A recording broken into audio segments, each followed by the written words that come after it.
வணக்கம், என் பெயர் டாக்டர் புருதவன். இன்று இந்த வீடியோவில் நாம் பேசப் போகிறோம், பக்கவாதம் ஏற்பட்ட நோயாளிகள் தங்கள் இரத்தத்தில் ஆக்சிஜன் சேச்சுரேஷனை அதிகரித்து தங்கள் மூளையின் குணமடையும் செயல்முறையை எவ்வாறு வேகமாக்க முடியும் என்பதை பற்றி. ஆக்சிஜன் என்பது நம் ஒவ்வொரு உயிரினத்திற்கும் அவசியமான ஒன்று. நம் மூளைக்கு அவசியம், நம் இதயத்திற்கும் அவசியம். யாராவது உங்கள் கழுத்தை நெரித்தால் எவ்வளவு மூச்சுத் திணறல் ஏற்படுகிறது என்று நினைத்து பாருங்கள். அதேபோல் நம் மூளை மீண்டும் சீராகும் போது ஆக்சிஜன் தேவைப்படுகிறது. ஏனெனில் அதே குறைபாடுதான் நமக்கு பக்கவாதம் ஏற்பட காரணமாக இருந்தது. அப்படியென்றால் பக்கவாதம் ஏற்பட்டதை பற்றி கொஞ்சம் பார்க்கலாம். எப்படி ஆக்சிஜன் கிடைக்கவில்லை என்பதையும் அதனால் உங்களுக்கு பக்கவாதம் ஏற்பட்டது என்பதையும் பார்க்கலாம். பக்கவாதம் ஏற்படுவதற்கான மிகப்பெரிய காரணம் மூளை சோக், அதாவது மூளையில் ஏதாவது வகையான சேதம் அல்லது விபத்து ஏற்படுவதுதான். இப்போது இது பெரும்பாலும் எப்படி நடக்கிறது என்றால், உங்கள் இரத்தத்தில் ஏதாவது குருதி உரை பெரிய ஆர்டரியில் சென்று சிக்கிக்கொள்கிறது. அதனால் அடுத்தபடியாக இரத்த ஓட்டம் நிற்கிறது மற்றும் அடுத்த பகுதியில் உள்ள மூளை திசுக்களுக்கு ஆக்சிஜன் கிடைக்கவில்லை. ஏனெனில் அந்த இரத்தம் செல்லவில்லை. ஆக்சிஜன் இல்லாமல், சாப்பாடு குடி இல்லாமல் அந்த மூளை எப்படி இறந்து விடுகிறது என்பதை பார்க்கலாம். இரண்டாவது வகை மூளை சோக் என்பது மூளை ஹெமரேஜ், அதாவது உங்கள் தலையில் உள்ள இரத்த குழாய் இரத்தத்தை எடுத்துச் சென்றது, அது வெடித்து விட்டது. இப்போது இரத்தம் கசந்து விட்டதால் அடுத்த பகுதியில் இரத்த ஓட்டம் இருக்கிறது. ஏனெனில் எல்லா இரத்தமும் பின்னால் தான் இருந்துவிட்டது. அடுத்து செல்ல முடியவில்லை. மேலும் அது பரவிய இடத்திலும் அது ஆக்சிஜன் வழங்குவதை தடுத்தது. அந்த இடத்தில் ஆக்சிஜன் வழங்கப்பட அனுமதிக்கவில்லை. அப்படி என்றால் நாம் என்ன பார்க்கிறோம்? ஆக்சிஜன் இல்லாமல் மூளையின் திசு இறந்து விடுகிறது. இப்போது இந்த மூளையின் திசு முன்பு ஆரோக்கியமாக இருந்து உங்கள் கைகள் கால்களை இயக்கும் பணியை செய்தது. ஆனால் இப்போது அது செய்ய முடியவில்லை. அதன் விளைவாக என்ன நடக்கிறது என்றால், நம் கைகள் கால்கள் வேலை செய்யாமல் போய்விடுகின்றன. அதாவது நமக்கு ஒருவேளை பக்கவாதம், பாராலிசிஸ், ஸ்ட்ரோக் வந்தால். இப்போது நமக்கு தெரிந்துவிட்டது, மூளையில் ஆக்சிஜன் தேவை மிகவும் அவசியமானது என்று. இப்போது அதை எப்படி அதிகரிப்பது? நம் இரத்தத்தில் ஆக்சிஜன் செறிவு உள்ளது. நாம் அனைவரும் கோவிட் தொற்றால் பாதிக்கப்பட்டிருந்தால் அனைவரும் ஆக்சிமீட்டர்களை பயன்படுத்தி இருப்பார்கள். சரி, நீங்கள் வழக்கமாக நமது ஆக்சிமீட்டரில் பார்க்கும் அளவீடு என்ன? 97, 96, 98.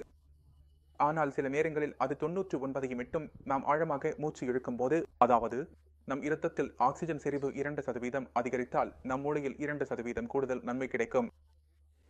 சற்று யோசித்து பாருங்கள். நிச்சயமாக இருக்குமா என்று தோன்றுகிறது அல்லவா? அப்படியென்றால் நாம் ஒரு சிறிய முயற்சி செய்ய போகிறோம். அதாவது நம் உடம்பில் அத்தகைய பயிற்சிகளை வளர்த்துக் கொள்வோம். இதில் நம் மூச்சு பழக்கத்தால் நம் ஆக்சிஜன் செறிவு எப்போதும் உயர் நிலையில் இருக்கும். இதனால் நம் மூளை குணமடைய உதவும். இதில் மிகவும் சிறப்பாக செயல்படுவது இதுவே.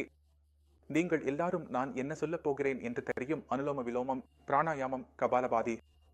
நீங்கள் பக்கவாதம் பாதிக்கப்பட்டவர் என்றால் நீங்கள் நடக்க முடியாது. ஆனால் நீங்கள் உட்கார்ந்தபடியும் படுத்தபடியும் இந்த சிறிய பயிற்சிகளை செய்யலாம். ஆழமான மூச்சு விடுதல். இதில் எதுவும் கடினமில்லை.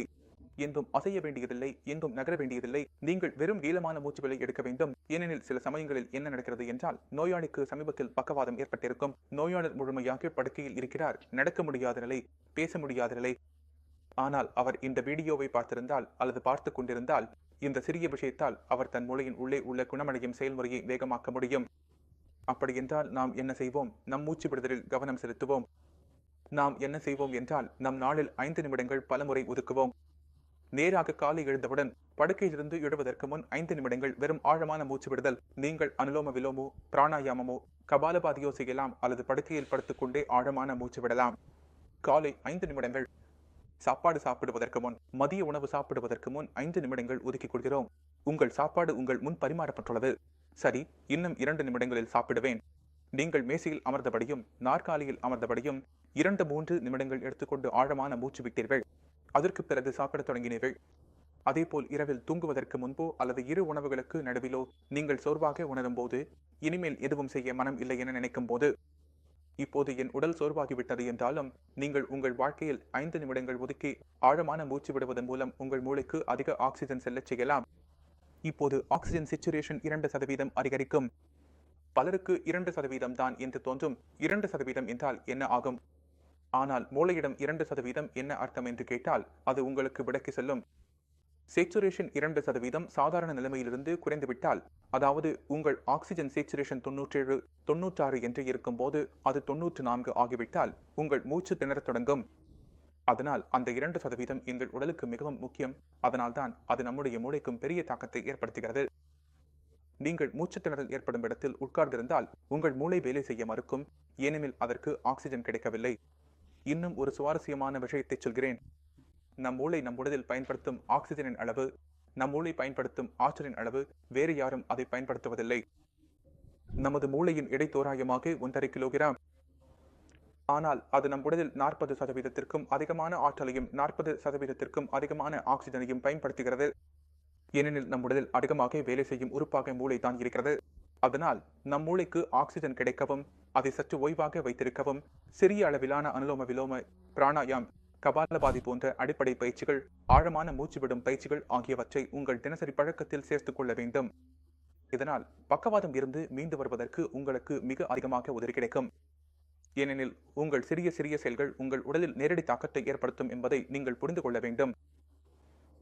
நீங்கள் ஒவ்வொரு விஷயத்தையும் ஆழமாக புரிந்து கொள்ள வேண்டும். ஏனெனில் இந்த தலைப்பில் உங்களுக்கு யாரும் வீடியோ கொடுத்திருக்க வாய்ப்பு குறைவு, அல்லது இதை பற்றி உங்களுக்கு அறிவு இருக்க வாய்ப்பு குறைவு என்று எனக்கு தெரியும். ஆனால் நீங்கள் இதை பயன்படுத்த ஆரம்பித்தவுடன் சில மாதங்களில் உங்கள் உடலில் மாற்றங்கள் தெரிவிக்க ஆரம்பிக்கும். நன்மை கிடைக்கவில்லை என்றாலும் தீங்கு ஏற்படாது என்பதுதான் நமக்கு தெரியும். அதனால் தயவு செய்து இதை உங்கள்